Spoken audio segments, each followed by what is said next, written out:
93, and it comes in the clincher for the Cleveland Cavaliers, 128-93 again. 10 straight wins over the Raptors, 12-2 all-time in the postseason against them.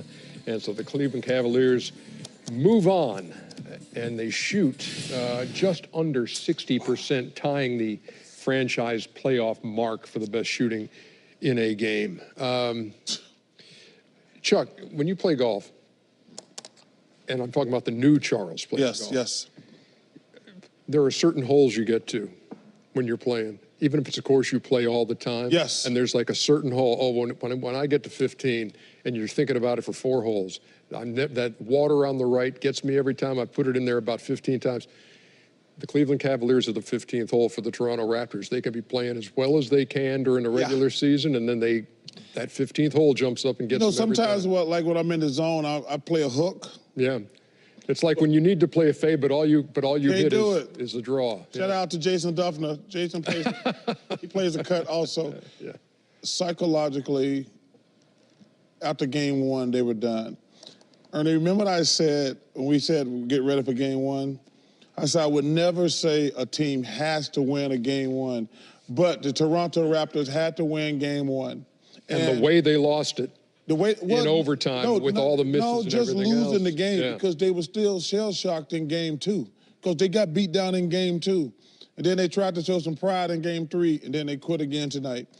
I'm just disappointed. I really am because I like their players, I like their coach, but to come out and just get dominated 2 games, just like quit basically in 2 games, when you're the #1 seed, they've lost this team 10 straight times, man, in the playoffs. That's crazy. Sometimes I think a team just has your number.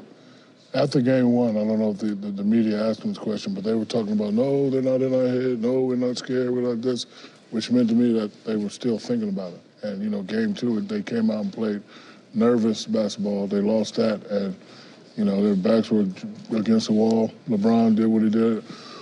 Played pretty good game 3, but I think LeBron, when he hit that shot off the glass, he just but they were done after game 2, Shaq. He just took their Once they lost them first 2 at home, they weren't going to come. But I told you this, that Toronto wasn't ready. I told you I'm this man before. enough to admit, I said, this is not this. You said, this is the same old rep. I said, no, it's not. They're new and improved.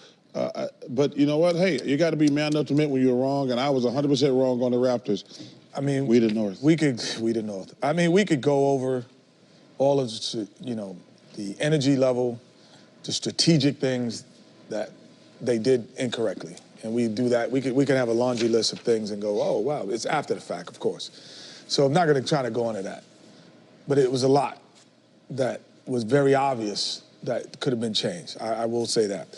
But the question I always get asked now is, and I'll ask Chuck and Shaq, and I'll tell you what I think is he what Michael Jordan, is he in that level? Is he that? Is he better than that? The new millennials out without it. They go without a doubt. But the people who have been, I hate this fake. The comparative. I hate this fake comparison. LeBron is great in his own right. I mean, listen, Sidney Crosby in hockey. If you think he's better than Wayne Gretzky, you're entitled to that opinion. If you think Pete Sampras or is better than Roger Federer or Rafael Nadal, it's all subjective. LeBron is great. I've said this before. After Michael, in my top 5, I've always said it's Michael, Oscar, Bill Russell, Kareem, and Wilt. I got Kobe 6, I got LeBron 7. It's all subjective. If somebody's different, I'm never going to say a bad thing about LeBron James. I'm never going to say he's one of the greatest I've ever seen. But all this stuff is just talk radio to me. Yeah. Like these guys. But this is the conversations that they're not real conversations. But you ain't got but they're not real conversations because obviously the guys didn't play against each other. Chuck makes a great point. Barbershop talk. Yep. In this era, he's the greatest. In that era, Mike was the greatest. Every era has a heir apparent. A guy that who ran the era. The question you should be asking: what are we going to do with Toronto? We going to break them up? You got to do those two. They still a young team. I don't know, breaking them up is the answer, or maybe adding to it. Because they have some. They already added to it. nice- They had the best bench in the NBA. What are you talking about adding to Well, it? adding Add nothing else. Well, I need to have my best starting five. Thank you. Okay. Give me a best starting five, like you Golden talking. State, and then having the best bench. You know, I totally agree with you. This is instead of worried about what's next, Toronto's got to make a decision. This is 3 years in a row that they've lost to the Cavs. Well, they got to hope LeBron goes west and then they won't have to play him. First of all, I would never say that, Ernie. What? Say what?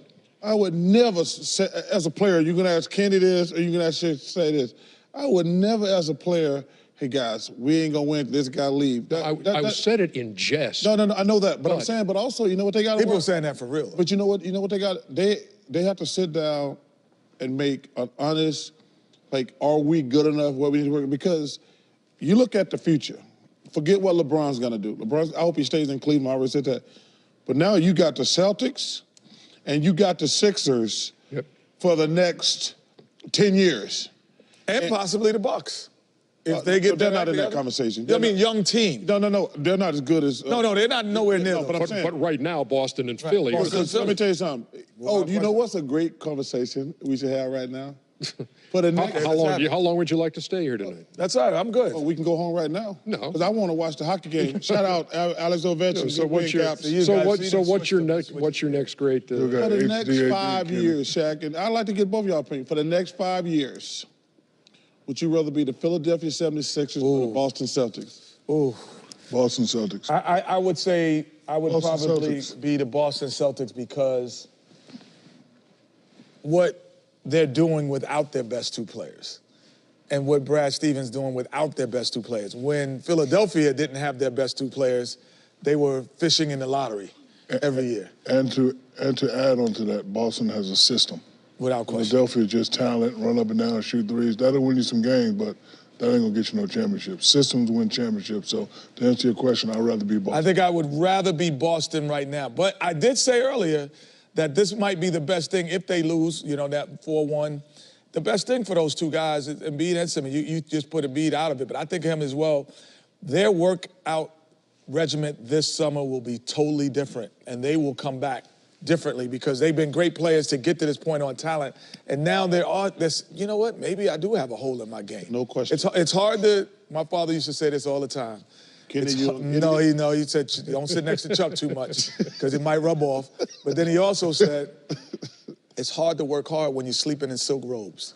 And those guys would have got to the Eastern Conference Finals, possibly, or championship. They could be sleeping in silk robes. Yeah, it's hard to work hard. Chuck sleep naked. Oh, yeah. Cavs get either Philadelphia or Boston. Pops, he messed up our line. In the Eastern Conference Finals, 2-1 against the Celtics. Kenny already knew that, 2-2 against Sixers, with each winning on the other's floor once. And so does Ash. The third meeting between the Cavs and the Celtics was the first time that the Cavaliers had their new unit out there, and they won that game over the Boston Celtics.